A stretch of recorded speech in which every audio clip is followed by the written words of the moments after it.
Oke, selamat pagi. Assalamualaikum warahmatullahi wabarakatuh.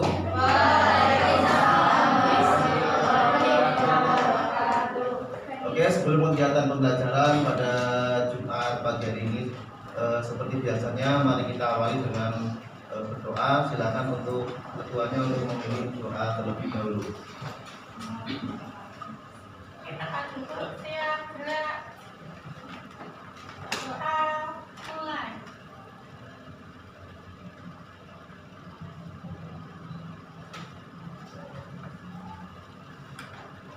Selesai.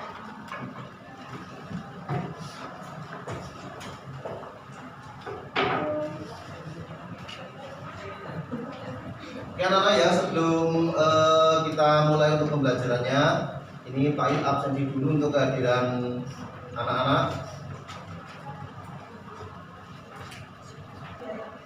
Muhammad Fatan.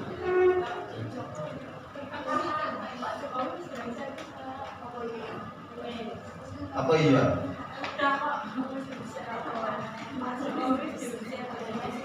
Iya, Kak. Novi Astuti. Kapan gimana atau berapa gimana? Putri Budiana. Putri Mutiara. Stefani Eka. Fiona Alisa. Oke, jadi alhamdulillah ya untuk pagi hari ini semuanya hadir nih.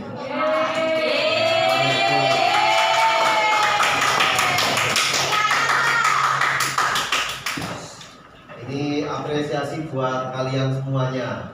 Ya, kita lanjutkan untuk materinya yang kemarin.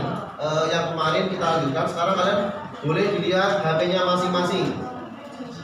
Jadi sudah sambil melihat apa yang sudah Pak Il sampaikan.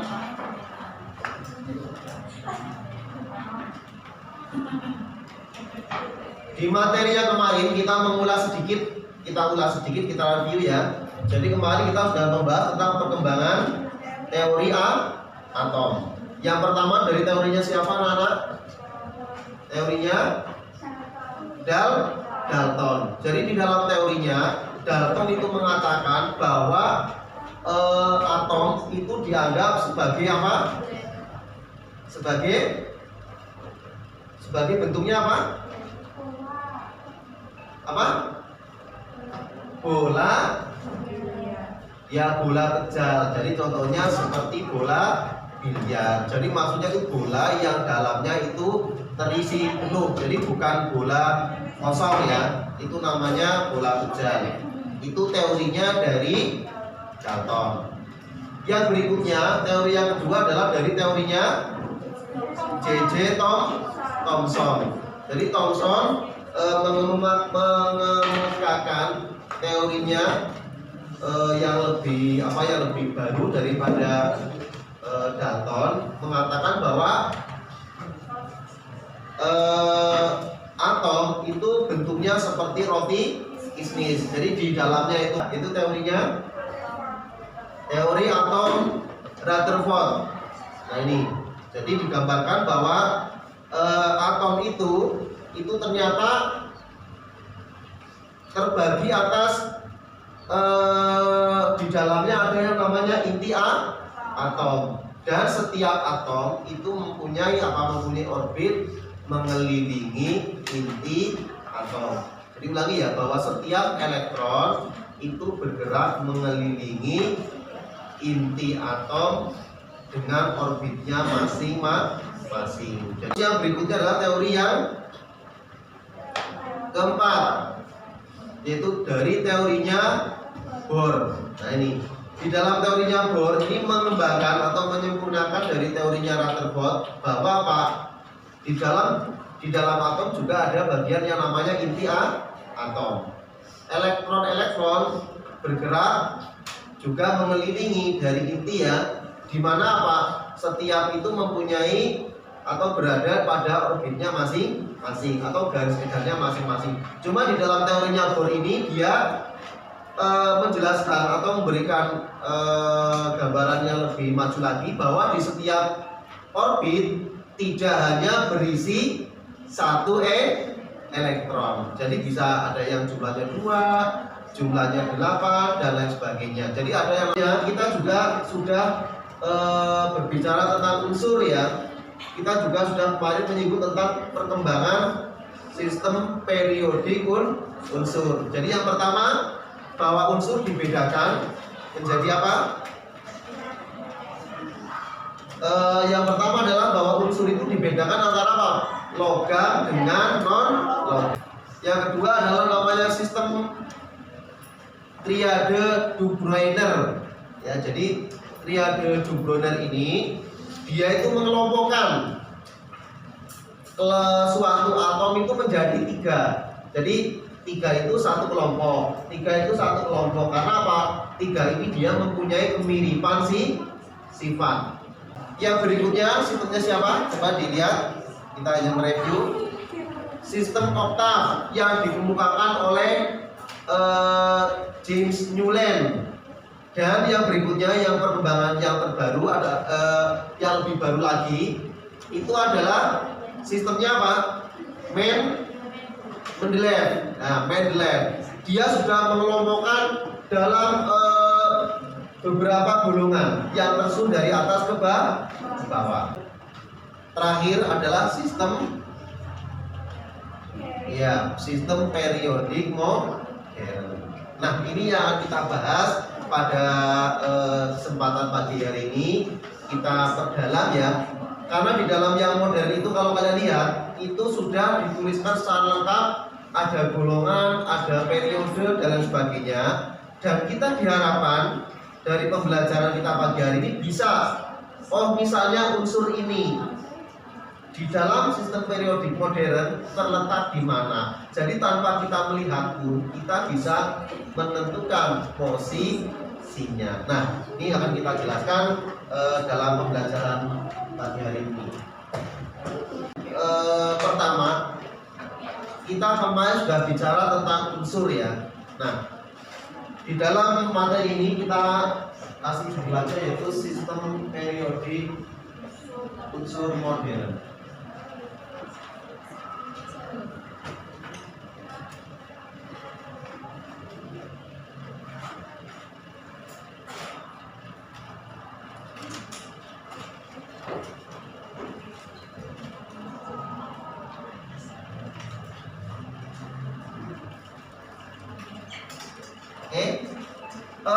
Sebelum kita belajar tentang sistem periodik unsur, ini tentunya kita harus tahu dulu tentang unsur. Kemarin sudah kalian langsung menyebutkan unsur-unsur yang ada di sekeliling kita. Ada apa saja kemarin?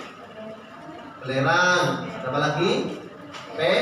Perak. Terus apa lagi? Besi. Terus aluminium. Terus silikon. Terus apa lagi? Yang kalian banyak pakai di telinga, bukan anting, emas.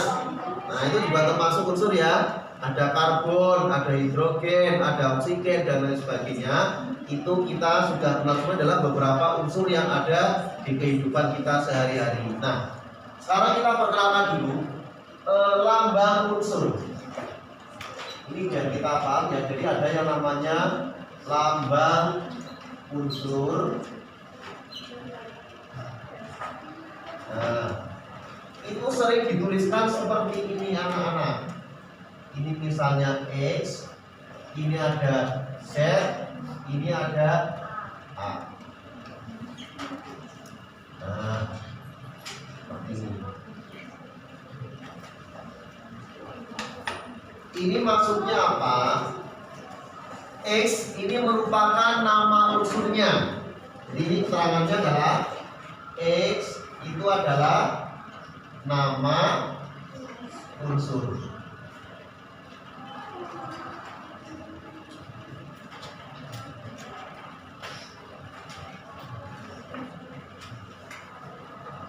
Sementara Z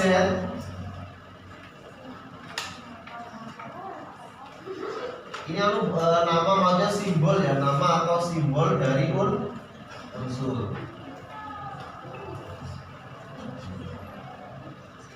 Yang namanya Z yang di bawah ini itu adalah nomor atom.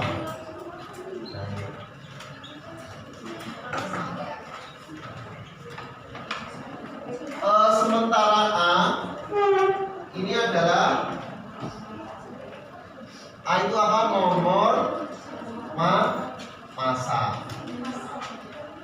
Ya, jadi ada nomor atom, ada nomor massa. Nah, nomor atom itu apa? Nomor atom itu menunjukkan jumlah proton dan juga jumlah elektron. Jadi di dalam suatu unsur itu kan ada 3 bagian. Ada proton, ada elektron, ada neutron. Jadi nomor atom ini menunjukkan apa? Menunjukkan jumlah proton juga jumlah elektron.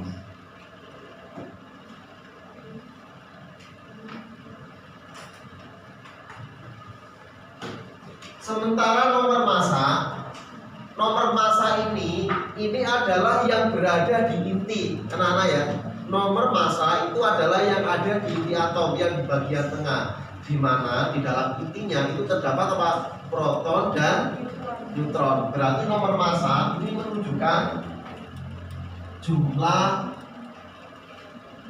proton dan neutron pada inti.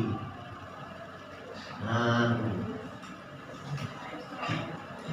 sekarang kita contohkan.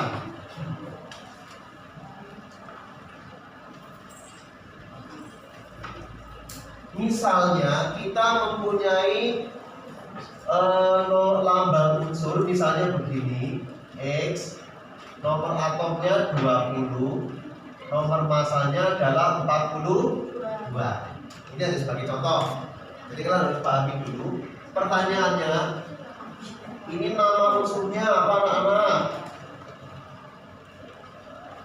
Nama unsurnya ini adalah X. Simbol aja ya. Jadi simbol unsurnya ini adalah X. Ya namanya ya kita ya X aja karena kita hanya sebagai contoh, bukan yang sebenarnya. Nah, jumlah protonnya atau jumlah protonnya dulu. Jumlah proton nanti untuk menyikat penulisan kita tulis seperti ini. Ini sigma ya. Kalau dalam matematika itu baca sigma P. Itu kalau kita nanti dalam penulisan sigma P itu menunjukkan jumlah proton. Jumlah protonnya berarti berapa, anak? 20. Betul.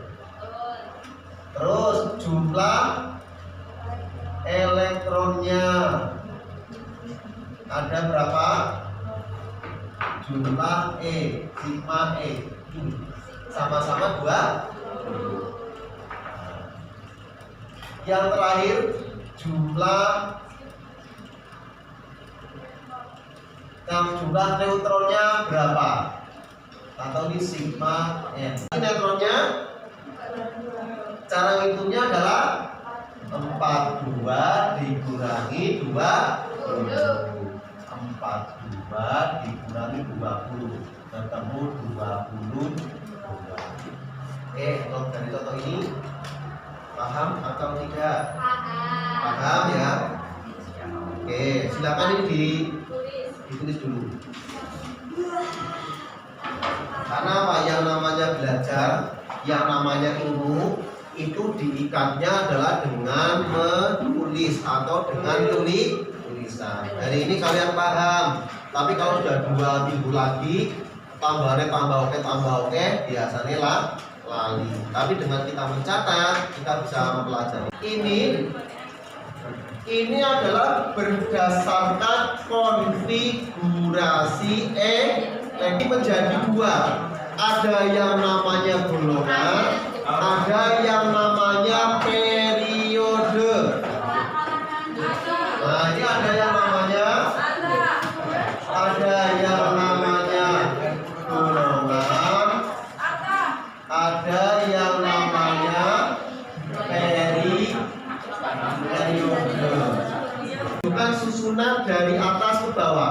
Misalnya ini dari sini ke bawah sampai sini, ini golongannya adalah 1A. Terus yang golongan ini golongannya adalah 2A. Kita lihat ya angkanya sini 2A. Ya, dilihat, nggak apa-apa kalau yang pengen lihat buka. Ini ada tulisannya, ini kan golongannya. Nah, ini 2, ini semua ke bawah. Ya, yang beda ini 2A. Nah, 3-nya di sini, anak perhatikan. Nanti kalau kalian melihat, ini 1A, ini 2A. Ini 3A-nya di sini. 3A, 4A, 5A, 6A, 7A sampai 8A. Jadi golongan ini adalah susunan dari atas ke bawah. Susunan dari atas ke bawah. Golongan itu isinya adalah 1A sampai 8A. Dan yang golongannya ini 3B, 4B, 5B, 6B, 7, 8. Ini 8 banyak ya, ada 3 kolom. Ini golongan 1B, 2B. Ambil dilihat. Ya betul. Lihat ya. Yang golongan 8B itu ada 3 kolom. Nah, ini golongannya, ini juga ada golongan 1B sampai 8B. Nah, ini. Golongan yang 1A sampai 8A itu dinamakan golongan utama. Yang ini namanya golongan transisi. Oke ya, jadi nanti saja yang penting isinya adalah golongan 1A sampai 8A. Terus 1B adalah sampai 8B transisi. Golongan ini berdasarkan apa? Kita nanti kok ini golongannya 1, ini kok golongannya 2, itu karena apa? Itu tergantung elektron valensi. Jadi saya tuliskan di sini, saya koma ya, ini tergantung atau ditentukan oleh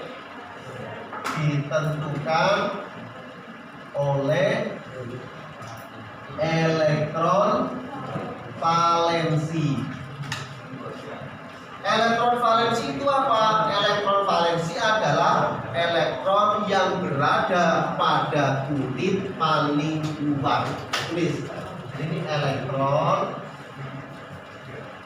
pada kulit paling luar. Sementara kalau periode itu adalah susunan dari kiri ke kanan. Nah, kiri ke kanan ini lihat anak-anak. Lihat dari yang paling atas. Ini nih. Ini sama ini. Isinya paling atas tuh ada 2. Ini adalah baris pertama. Isinya cuma ada 2. Ini sama ini satu baris. Terus yang baris kedua ini sama ini. Ada 1, 2, 3, 4, 5, 6, 7, 8. Baris ketiga ada 1, 2, 3, 4, 5, 6, 7, 8. Baris keempat ada 1, 2, 3 banyak. Nah, setiap baris 1 itu berarti periode 1. Baris 2 periode 2. Baris 3 periode 3. Totalnya barisnya kita lihat ada 1, 2, 3, 4, 5, 6, 7. Jadi atom atau unsur yang ada di bumi kita sekarang ini yang ditemukan periodenya baru sampai 7. Sehingga untuk sekarang ini periodenya itu adalah 1 sampai 7. Nah, periode itu menunjukkan apa anak-anak ya? Jadi ini ditentukan oleh nomor kulit. Nah, nomor kulit terluar.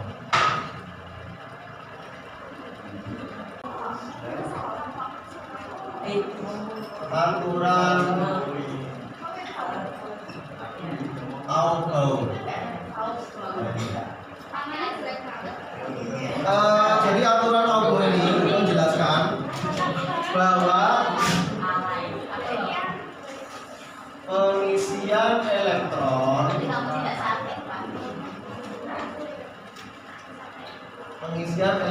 ini apa? Ini kan akan berurutan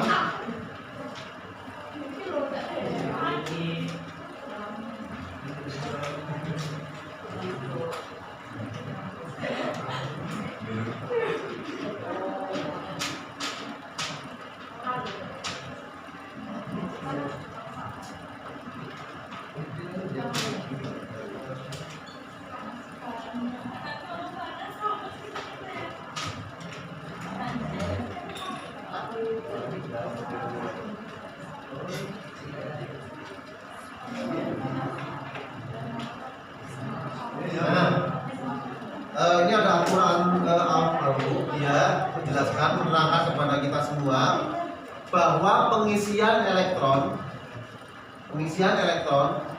nanti dia akan mengikuti tempat-tempat kulit-kulit atau subkulit yang energinya lebih rendah. Ibaratnya air itu dia akan mengisi apa? Tempat-tempat yang lebih rendah. Itu juga sama. Nah, di dalam hal ini adalah energinya. Nah, tadi kita sudah mengenal ada kulit nomor 1, ada kulit nomor 2, nomor 3, nomor 4, nomor 5, 6, dan 7. Nah, kita review ya. Kulit 1, subkulitnya ada berapa? 1, namanya subkulitnya S. Nah, sehingga di nomor 1 ini ada subkulit S. Karena di nomor 1 maka ditulisnya begini, 1S. Di kulit yang kedua ada berapa subkulit? Ada 2, yaitu S dan P. Sehingga dituliskan begini, 2S dan 2P. Subkulit yang ketiga ada 3, yaitu S, P, D. Kalau yang keempat itu ada 4. Jadi S, P, D, F. Yang kelima juga sama ya. 5 nih ya. Jadi ini 5, juga 5P, 5D, dan 5F. Aturan Aufbau. Ini 6S, 6P, 6B, dan juga 6F. Ini ada 7S, 7P. Ini saya tulis dan seterusnya ya, karena ini masih ada kemungkinan berikutnya. Nah, ini ada subkulitnya, subkulit. Ini kalau kita isi elektron, nanti yang terisi mana dulu? Nah, urutannya adalah seperti ini, anak-anak. Ini nggak ada subkulit yang mana lagi ya? Urutannya ini. Pertama adalah ini. Nah, terus habis ini adalah ini. Jadi habis ini. Jadi kita akan membuat garis-garis diagonal. Nah, ini kita. Nah, berarti berikutnya ini. Berarti ini. Berikutnya adalah kalau kita mau menggandengkan boleh. Kalau pengen ribet, ini digandengkan baik urutannya. Oh, ini urutannya ke sana. Boleh kayak gini. Kita kasih tanda panah ya. Habis ini nyambungnya ke sini boleh. Ini nyambung ke sana boleh. Setelah 4S, ini berarti 3P, 4S, urutannya adalah ini dulu. Nah, ini. Nanti urutannya gini. Nah, sehingga kalau ditulis mendatar, kalau kita tulis mendatar anak-anak ya, maka urutannya adalah 1 S, berikutnya 2 S, berikutnya 2 P, berikutnya 3 S, berikutnya 3 P, berikutnya 3 P 4 S, habis 4 S 3 D, jadi 3 D, berikutnya 4 P, 4-nya sini aja, 4 P 5 R, terus terakhir satu aja lagi, berarti adalah 4 D. Ya, CA 20. Kita lihat di sini. Ini CA, namanya kalsium, nomor atomnya 20. Letaknya adalah kita di ini letak ini adalah kalsium. Kalsium. Itu golongan berapa? Golongan 2A. Periode 4. Nah, sekarang bagaimana cara mendapatkan itu? Kita tuliskan pengisiannya sesuai ini anak-anak. Yuk, 1 S, 2 S, 2 P, 3 S, 3 P, 4 S, 3 D, 4 S, sampai ini dulu. Nah, sekarang kalian isikan elektronnya yang jumlahnya ada 20. Karena ada 20, kita isikan ke sini. Berarti ini S-nya terisi berapa? S itu maksimal isinya 2. Berarti kalau ada 20, otomatis ini penuh dah. Ya, terisi 2. Dituliskan di atasnya. Tersisa 18. Itu dulu gini. 18 masuk ke kulit 2S, berarti masuk berapa? 2 lagi. Sisa 16.